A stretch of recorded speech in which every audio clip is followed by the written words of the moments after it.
The blade didn't cut deep enough the first time.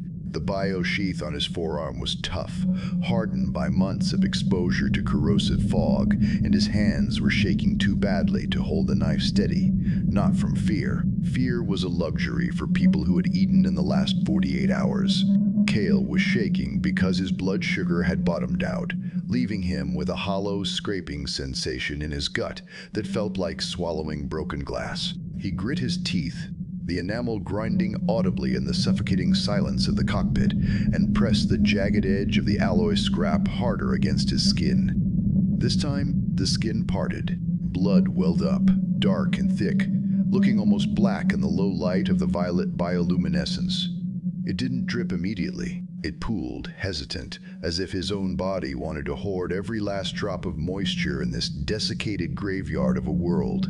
But Kale forced his arm down, slamming the open wound against the pulsing, ribbed membrane of the wall. The reaction was instant. The ship didn't just power on, it inhaled.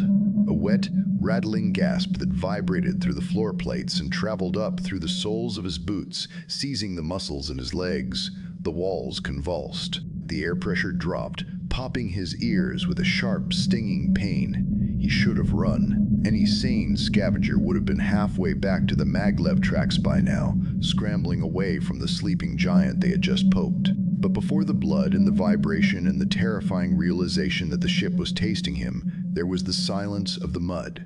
16 hours earlier, Xylos 9 had been doing its best to kill him, just as it did every day. The planet was less a world and more a galactic landfill, a sphere of rust and regret spinning in the dark. The surface was a slurry of shattered hull plating and half-digested war machines, all sinking slowly into black tar pits that bubbled with residual radiation. The air was thick with a metallic fog that tasted of burnt copper and coated everything in a greasy, conductive film. It was a place where civilizations went to rot. Kale trudged through the sludge, his breathing ragged behind the cracked faceplate of his rebreather. Every step was a battle against the suction of the ground. The viscous mud clung to his boots like clotting blood, trying to drag him down into the subterranean layers of trash where the radiation levels would cook his organs in an hour. He was gaunt, his exosuit hanging off his frame like loose skin on a skeleton. The suit was a patchwork disaster of scavenged parts, a hydraulic knee joint from a mining droid here, a chest plate from a dead Marine, there held together by industrial staples and prayer. He hadn't eaten in 3 days. The hunger had moved past pain and settled into a dull, rhythmic thumping behind his eyes. His left arm was wrapped in frayed bio-bandages that leaked faint green pus, the result of a slip on a jagged piece of reactor shielding 2 days ago. It throbbed in time with his heartbeat, a constant reminder of his own fragility. He needed a score, a big one. His last haul, a cracked fusion coil that would have bought him a week's worth of protein paste and maybe a shot of antibiotics, had been gone when he woke up. Stolen. He knew who did it. Jax and his crew of bottom feeders, but knowing didn't put food in his stomach. It just added fuel to the cold, hard knot of rage sitting where his digestion used to be. He had pushed further out into the wastes than anyone else dared, past the shallow graves where the casual scavengers picked over bones that had been stripped clean decades ago. He was looking for the deep wrecks, the ones buried under glaciers of frozen coolant and centuries of shifting trash. He found the dreadnought carcass jutting out of a hillside of compacted refuse like a broken rib. It was massive, a cathedral of war from an era when ships were built to intimidate stars. Kale didn't care about the history. He cared about the salvage. He spent hours swinging his pickaxe, the repetitive motion turning his shoulders into screaming knots of lactic acid. Clang, clang, clang. The sound was swallowed instantly by the fog. Then the rhythm broke. His pickaxe didn't ring against metal. It thudded, a dull, wet impact that sent a jolt of recoil up his arms, nearly dislocating his wrists. Kale froze. He pulled the tool back. There was no spark, no dent in a rusted plate. Instead, the surface he had struck seemed to recoil, rippling outward like a stone dropped in a pond. He leaned in, wiping the grime from his faceplate. He tore away layers of slag and petrified polymer shroud, his fingers scrabbling frantically. Beneath the industrial shell, the hull wasn't steel. It was organic, a massive, ribbed membrane covered in weeping pores and bioluminescent veins that glowed a faint, sickly violet. It was warm to the touch. Cale pulled his hand back as if he'd touched a hot stove. The warmth seeped through his glove, unnatural and disturbing in the freezing chill of the planet's surface. "Rotgut," a voice crackled over the open comms channel. Cale spun around, his hand dropping to the jagged pry bar at his hip. 3 figures emerged from the fog, their exosuits bulky and menacing. Jax. Of course, the scavenger leader stood on a ridge of trash, looking down at Cale with the disdain a butcher holds for a stray dog. "You came all this way for Rotgut, Cale?" Jax laughed, the sound distorted by static. "That ain't ship, that's a corpse worm. Biological waste, probably from the Bi-Gen Wars.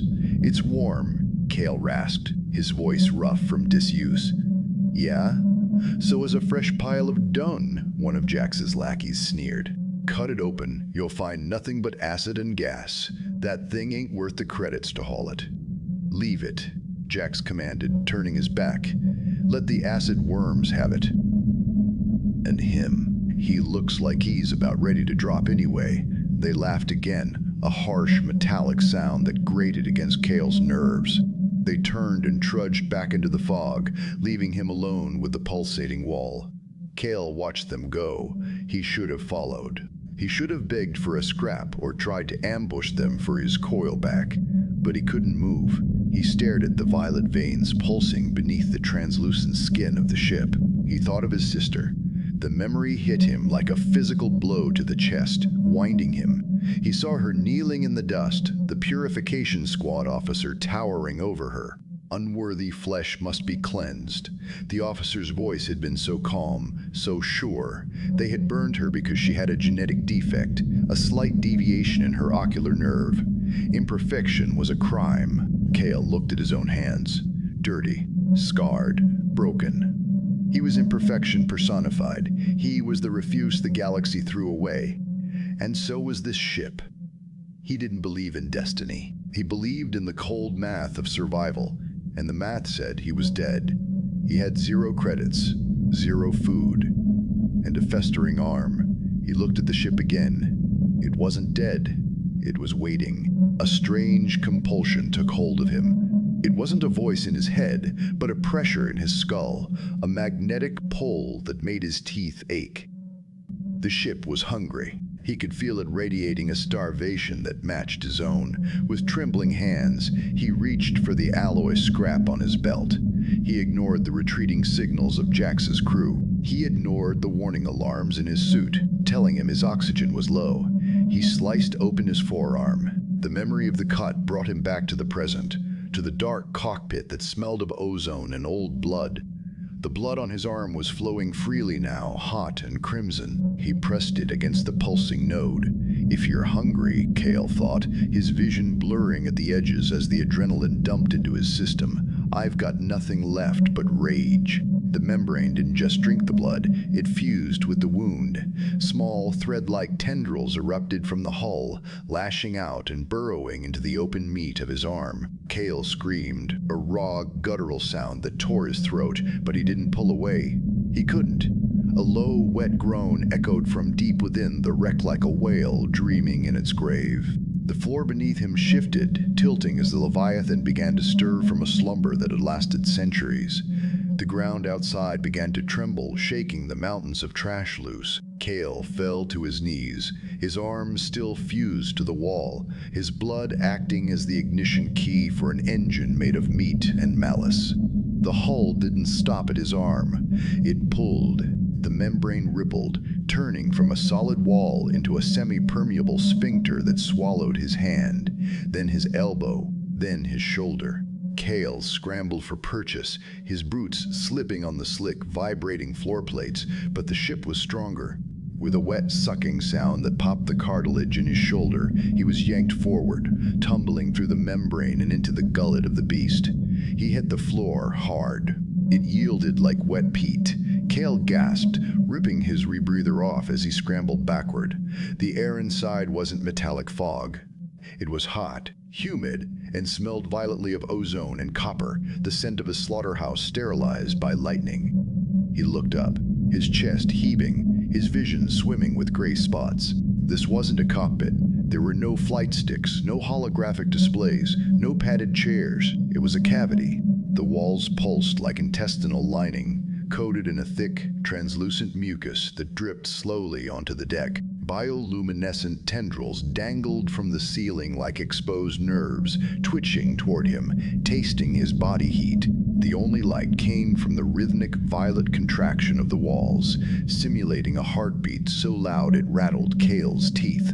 "Get up," he hissed to himself, his voice sounding small and flat in the wet chamber. He tried to stand, but his legs refused. A numbing cold spread from his gut outward, locking his muscles. The ship had injected him. The tendrils descended. They didn't strike like snakes. They drifted down like seaweed in a current, wrapping gently around his throat, his chest, his thighs. Then they tightened. The pressure was immediate and crushing. Kale clawed at his neck, his fingernails tearing at the slick, fibrous cords, but they were steel hard. The ship wasn't welcoming a pilot. It was digesting a parasite. Pain exploded in his skull, white-hot and blinding. It wasn't physical. It was neural. The Leviathan was forcing its way into his mind, tearing through his chaotic surface thoughts to get to the stem. It judged him. It felt the weakness of his malnutrition, the rot in his arm, the hollowness of his gut. It found him wanting, unworthy. The word wasn't spoken. It was vomited into his brain. Then came the hallucinations. The violet light of the chamber shifted to the blinding white of a sterilization field. Kale wasn't on the ship anymore. He was back in the dust of Sector 4, his knees grinding into the gravel. The heat of the incinerators washed over him, singing his eyebrows. "Look at her," the voice of the High Inquisitor whispered. Kale squeezed his eyes shut, but the image burned through his eyelids. His sister, kneeling. The flamer unit leveled at her chest. She wasn't crying. She was looking at him. "Why didn't you save me, Kale? You're weak. You're trash." The flames erupted. "No!" Kale screamed, his voice a broken croak against the stranglehold of the vines. The ship amplified the memory. It replayed the sound of her skin cracking, the smell of burning hair, the silence that followed. It wanted to break him. It wanted to grind his ego into dust so it could consume the biomass that remained.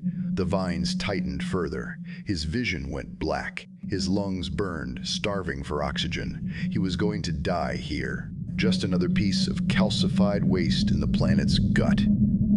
Good. A dark lizard brain instinct whispered. Let it end. But as the darkness closed in, something else snagged in his chest. A jagged hook of pure, unadulterated spite. It was the same spite that had kept him digging for 16 hours. The same spite that made him spit blood at the guards who broke his ribs. He stopped fighting the vines. He stopped trying to pull away. Instead, he pushed back. Not physically, he was a twig compared to the crushing strength of the organism, but mentally. He grabbed the memory of the fire, the screaming, the absolute humiliation of his existence, and he shoved it down the neural link. He didn't shield his mind. He opened the floodgates. "You think this hurts?" He projected his thoughts, screaming over the ship's rejection. "You think you can break what's already broken?" He forced the Leviathan to feel it all. The hunger that gnawed like a rat. The cold nights shivering under a sheet of plastic. The sound of Jax laughing. The look in Vela's eyes. The utter indifference of the powerful crushing the weak. "You want a soul," Kale rasped, blood bubbling past his lips. "Here's one forged in fire and failure. Choke on it." The constriction paused. The vines didn't loosen, but they stopped tightening. The ship hesitated. Its alien consciousness probed the wound in Kale's psyche. It expected fear. It expected a plea for mercy. It found neither. It found a mirror. Deep in the ship's mycelial core, something ancient and dormant stirred. It recognized the taste. It wasn't the clean, disciplined will of a soldier. It was the feral, desperate hunger of a predator that had been cornered. The Leviathan had been hunted too. It had been shot down, buried, and left to rot in the dark. It knew this rage. The violet light in the chamber flared, turning deep in obsidian. The vines released his throat, only to strike harder, plunging directly into his spine. Kale arched his back, a silent scream frozen on his face as the neural interface fused with his nervous system. It wasn't a gentle sink, it was a hostile takeover that morphed into a union. He felt the ship's sensors expand his consciousness. He wasn't just Kale anymore, he was the hull buried in the mud. He was the dormant engines craving fuel. He was the weapon, pods aching to open. His eyes snapped open. The irises were gone, replaced by pools of shifting Vanta-black fluid. Violet veins spider-webbed across his face, glowing beneath the skin. The floor beneath him rippled and rose. The biological matter reshaped itself, bones cracking and reknitting in seconds.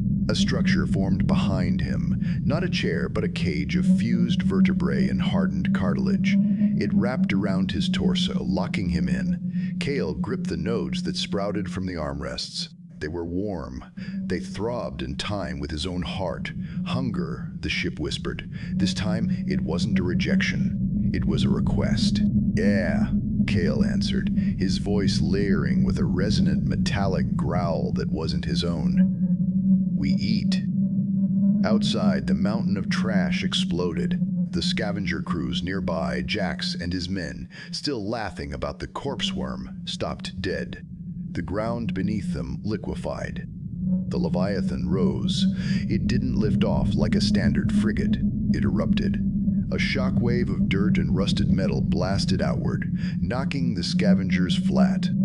From the cloud of debris, a shape emerged that defied sanity. It was skeletal and terrifying. A mix of lobster-like carapace and industrial machinery. Bioluminescence flared from stem to stern, violet lightning crackling across the armored plates that slid into place with wet, heavy clicks, sealing the soft meat of the hull. The engines roared, not the high-pitched whine of plasma drives, but the guttural, thunderous boom of organic combustion. Methane sacs ignited. Muscle fibers the size of redwoods contracted like pistons.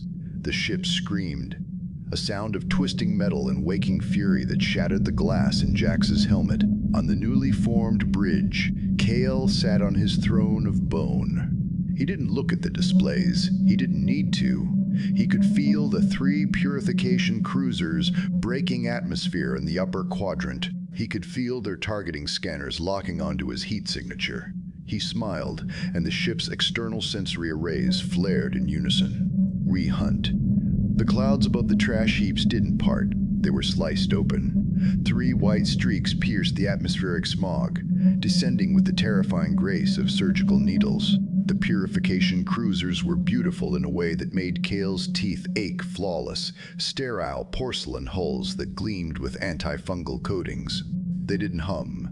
They sang, a broadcast of harmonic frequencies designed to jam low-tech comms and pacify riot crowds. Kale felt them before he saw them. The Leviathan's sensory nodes picked up the vibration of their engines, a clean, magnetic purr that grated against the chaotic thrum of his own organic reactor. A holographic projection slashed into the air above the bone throne, overriding the ship's internal darkness. High Inquisitor Vela. She was exactly as he remembered, though he had only seen her once from the dirt, looking up. Pale skin, bald head, robes of woven silver that cost more than the entire GDP of Xylos 9. She looked at the scanner feed, at the biological nightmare rising from the mud, and her lip curled. Scavenger filth, she said. Her voice was calm, clinical, the tone of a doctor diagnosing a tumor. You cling to decay like a maggot to rot. Surrender your anomaly. Your existence offends cosmic order.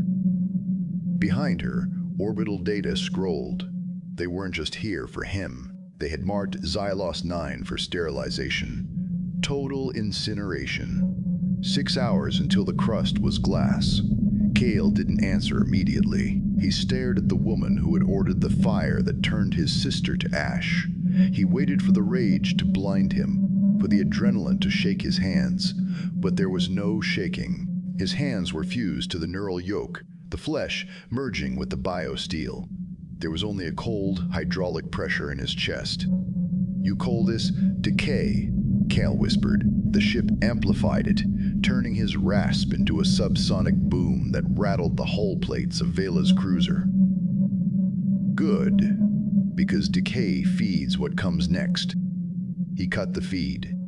Open wide, he thought. The Leviathan didn't fire lasers. It didn't launch missiles. The armored slats along its flanks retracted with a sound like breaking ribs, revealing rows of weeping pores.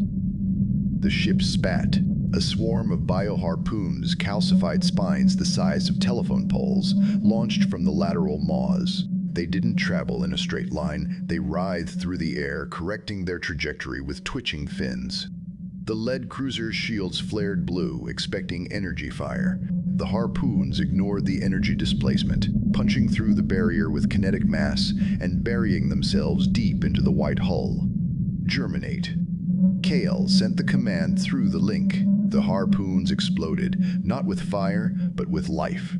Vines of black mycelium erupted from the impact points, tearing through bulkheads and durasteel as if they were wet cardboard. The pristine white ship turned black in seconds, a galloping necrosis spreading across its skin. On the bridge of the lead cruiser, the crew didn't have time to scream.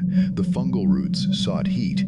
They burst from the ventilation shafts, wrapping around ankles and throats. They erupted from the mouths of the navigation officers, converting flesh into biomass instantly. The ship bloomed. It cracked open like a seed pod, releasing a cloud of spore mines that drifted into the path of the second vessel. The second cruiser tried to evade, banking hard. The spores made contact. Detonation. The shields collapsed under the chemical assault, dissolving the hull plating into gray sludge. The ship depressurized, venting atmosphere and bodies into the metallic fog. 2 down. Vela's flagship, the Purity, began to backpedal. Her engines flared bright blue, desperate to put distance between herself and the abomination. "She's running," the Leviathan growled in Kale's mind. It sounded amused. "No," Kale said. He leaned back into the wet embrace of the throne. "She's just leading us to the throat." He gripped the yoke. The Leviathan shunted power from the armor to the warp tendrils. The world outside smeared. They didn't enter hyperspace. They folded the distance, stepping through the shadow of the dimension. They reappeared instantly, latched onto the stern of the Purity like a tick on a wolf. The impact threw Kale forward against the restraints. The Leviathan's mandibles clamped onto the enemy engines, crushing the thrusters. Kale could feel the vibration of the enemy ship through his own bones. He could feel their panic. He didn't fire. He just drained. The bioship siphoned the energy from the cruiser's reactor, drinking the plasma to fuel its own regeneration. The Purity went dark. Gravity failed. Life support failed. Kale opened a channel one last time. Vela was on the floor of her bridge, bathed in the emergency red light. Her composure was gone. She looked small. Mortal. This is abomination. She shrieked, clutching her silver robes. "No," Kale said, watching the mycelium begin to crack the glass of her viewport. "This is evolution." The Leviathan constricted. The cruiser crumpled, imploding under the pressure of the organic coils. Metal screamed as it was compressed into a sphere of scrap. Vela's final transmission was a choked sob. "Mercy, I don't have that anymore," Kale said. The Leviathan swallowed the wreckage whole. Hours later, the silence returned to Xylos 9. But it wasn't the silence of the grave. It was the silence of a predator digesting a meal. Kale sat in the heart chamber. The loot was secured, the genome codex, a crystalline list of every unworthy soul the Empire had burned, and the sterilization beacons, now repurposed to seed life rather than end it. He broadcasted on all frequencies, his voice layered with the ship's guttural resonance, bouncing off satellites and relay stations across the sector. "To every empire that calls itself pure, I am the rot in your vaults. I am the fever in your blood. You buried the truth. Now come cleanse me. I'll wear your bones as armor." He cut the mic. The adrenaline faded. The battle high washed away, leaving him in the cold, wet dark of the cockpit. Kale tried to stand up. He wanted to walk to the viewport, to see the violet moss already spreading across the toxic sludge below, healing the world he had hated for so long. He tried to pull his arms from the armrests. They didn't move. Kale looked down. The fusion during the fight hadn't been temporary. The biosteel had grown over his wrists, past his elbows. The veins of the ship were now inextricably woven into his own. He pulled, panic flaring in his chest for the first time since the fight began. The flesh held fast. He wasn't a pilot in a suit. He was a component. The Leviathan purred, a low, comforting vibration that traveled up his fused spine. "We are home," it whispered. Kale stopped struggling. He looked at his reflection in the dark, polished surface of a sensor node. His eyes were gone, replaced by solid orbs of obsidian. His skin was gray, veined with violet light. He had won. He had avenged his sister. He had the power to break empires, but he would never feel the wind on his skin again. He would never hold a loaf of bread, or shake a hand, or walk away from this chair. He was the warlord of the wastes. He was the savior of the broken. Kale closed his eyes and listened to the wet, rhythmic thumping of the ship's heart, indistinguishable from his own. The galaxy thought monsters were born in the dark. Kale knew the truth. They were made when you had to sell your humanity to survive it. "Yeah," Kale whispered to the empty room. "We're home."